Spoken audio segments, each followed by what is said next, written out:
ഭാരങ്ങളും ചുമക്കും, എന്നും താങ്ങി എന്നെ നടത്തും.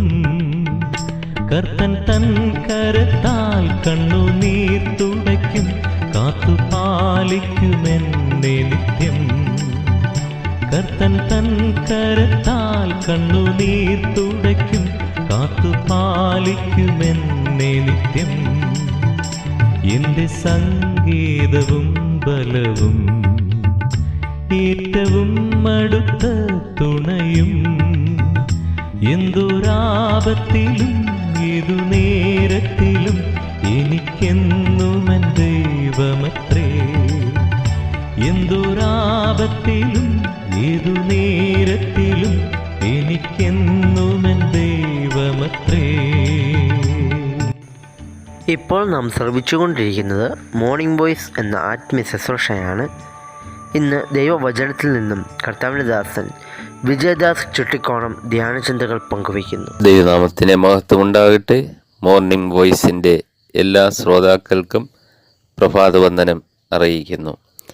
ഇന്നത്തെ ധ്യാനചിന്തയ്ക്ക് ആധാരമായി യോഹന്നാൻ എഴുതിയ സുവിശേഷം 9-ാം അധ്യായം അതിൻ്റെ 39-ാമത്തെ വാക്യം ഉദ്ധരിക്കുന്നു. കാണാത്തവർ കാണുവാനും കാണുന്നവർ കുരുടർ ആകുവാനും ഇങ്ങനെ ന്യായവിധിക്കായി ഞാൻ ഇഹലോകത്തിൽ വന്നു എന്ന് യേശു പറഞ്ഞു.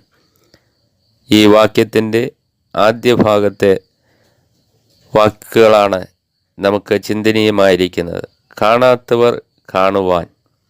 കർത്താവായ യേശു ക്രിസ്തു ഈ ലോകത്തിൽ വന്നതിൻ്റെ ഒരു പ്രധാന ഉദ്ദേശം എന്താണെന്ന് താൻ അവിടെ ഓർപ്പിക്കുന്നു. കാണാത്തവർ കാണുവാൻ ഇടയായിത്തീരണം. എന്താണ് ഈ ലോകത്തിലെ സാമാന്യ മനുഷ്യന്, അല്ലെങ്കിൽ പാപത്തിൻ്റെ പരിണിതഫലമായിട്ടുണ്ടായ ആത്മീക അന്ധത കാരണം കാണാൻ കഴിയാത്ത നിത്യ സത്യങ്ങളും ആത്മീക അനുഗ്രഹങ്ങളും അനവധിയുണ്ട്. അതിൽ ചിലത് മാത്രമാണ് ഇവിടെ ഓർപ്പിക്കുവാനായിട്ട് ആഗ്രഹിക്കുന്നത്. ഒന്ന്, മർക്കോസ് സുവിശേഷം 9-ാം അധ്യായം അതിൻ്റെ 8-ാം വാക്യം നാം ശ്രദ്ധിക്കുമ്പോൾ, പെട്ടെന്ന് അവർ ചുറ്റും നോക്കിയപ്പോൾ തങ്ങളോടുകൂടെ യേശുവിനെ മാത്രം അല്ലാതെ ആരെയും കണ്ടില്ല എന്ന് നാം വായിക്കുന്നു. കർത്താവായ യേശു ക്രിസ്തു ഈ ലോകത്തിൽ കടന്നു വന്നപ്പോൾ അനേകം ആളുകൾക്കും യേശു ക്രിസ്തു ഒരു പ്രവാചകനായിട്ടും ഒരു നല്ല ഗുരുവായിട്ടും മറ്റ് വിവിധ നിലകളിൽ ഒരു മനുഷ്യനെന്നുള്ള ഇതിൽ കവിഞ്ഞ് മറ്റാരുമായി കാണുവാൻ കഴിയാതിരുന്ന സന്ദർഭമുണ്ടായി. തൻ്റെ ശിഷ്യന്മാർക്ക് പോലും യേശു ക്രിസ്തു വാസ്തവത്തിൽ ദൈവമാണ് എന്നുള്ള കാര്യത്തിൽ അവർക്ക് ഉറപ്പിക്കുവാൻ കഴിയാത്ത സാഹചര്യം. ഈ സമയത്ത് സ്വർഗത്തിലെ പിതാവായ ദൈവം തന്നെ സാക്ഷ്യപ്പെടുത്തുകയാണ്, ഇവന് ചെവി കൊടുപ്പിൻ എന്ന്. ആ സമയത്തുള്ള കാര്യമാണ് നമ്മളിവിടെ വായിക്കുന്നത്. യേശുവിനെ മാത്രമായി അവർ കാണുവാൻ ഇടയായി. അവർ ചുറ്റും നോക്കി.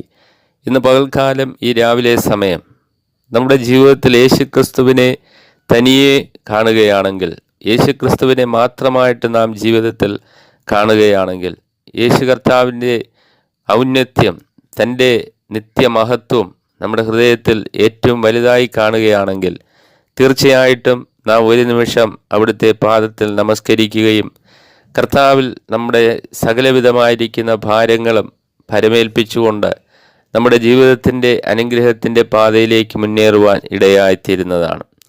രണ്ടാമതായിട്ട് യോഹന്നാൻ്റെ സുവിശേഷം 14-ാം അധ്യായം 7 മുതൽ 9 വരെയുള്ള വാക്യങ്ങൾ നാം വായിക്കുമ്പോൾ, കർത്താവ് താൻ കാണണം, തൻ്റെ ശിഷ്യന്മാർ ഈ ലോകത്തുള്ള സകല ആളുകളും കാണണം എന്ന് ആഗ്രഹിച്ച രണ്ടാമത്തെ കാര്യം പിതാവായ ദൈവത്തെ തന്നിലൂടെ കാണുവാനിടയായിത്തീരണം എന്നുള്ളതാണ്.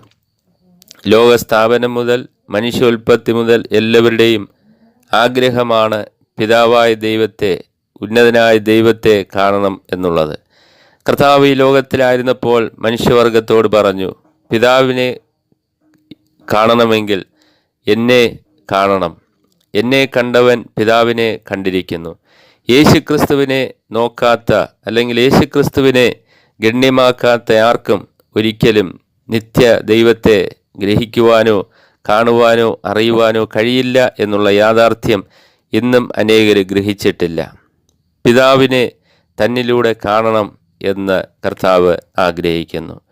മൂന്നാമതായിട്ട് യോഹന്നാൻ തൻ്റെ സുവിശേഷം 17-ാം അധ്യായത്തിൽ 24 മുതൽ വാക്യങ്ങൾ നാം പരിശോധിക്കുമ്പോൾ കാണുന്നത്, ലോകസ്ഥാപനത്തിന് മുമ്പേ നൽകപ്പെട്ട പുത്രൻ്റെ മഹത്വവും പിതാവിൻ്റെ സ്നേഹവും ഈ ലോകത്തിലെ ഓരോ മനുഷ്യനും കാണുവാനിടയായിട്ട് തീരണം എന്നുള്ളതാണ്.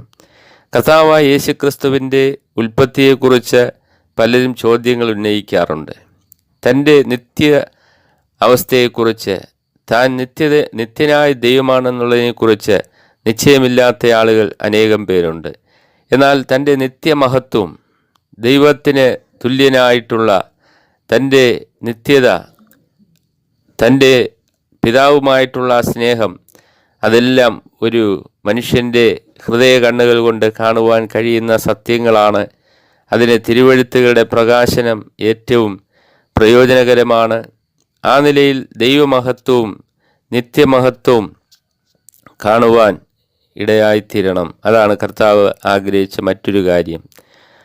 നാലാമതായിട്ട് അപ്പോസ്തല പ്രവൃത്തി 7-ാം അധ്യായം 56-ാം വാക്യം നാം പരിശോധിക്കുമ്പോൾ, കർത്താവായ യേശുക്രിസ്തുവിൻ്റെ സുവിശേഷം നിമിത്തമായി രക്തസാക്ഷിയായി ഈ ലോകത്തിൽ നിന്നും നിത്യതയിലേക്ക് പ്രവേശിക്കുവാൻ ഒരുങ്ങുന്ന സ്തേഫാനോസ് എന്ന ദൈവഭൃത്യൻ, താൻ കല്ലേറിൻ്റെ വേദന കൊണ്ട് മരണവേദനപ്പെട്ട് പുളയുന്നതായ സമയത്ത് താൻ പരിശുദ്ധാത്മാവ് നിറഞ്ഞവനായി സ്വർഗത്തേക്ക് ഉറ്റുനോക്കുന്നത് നാം കാണുന്നു.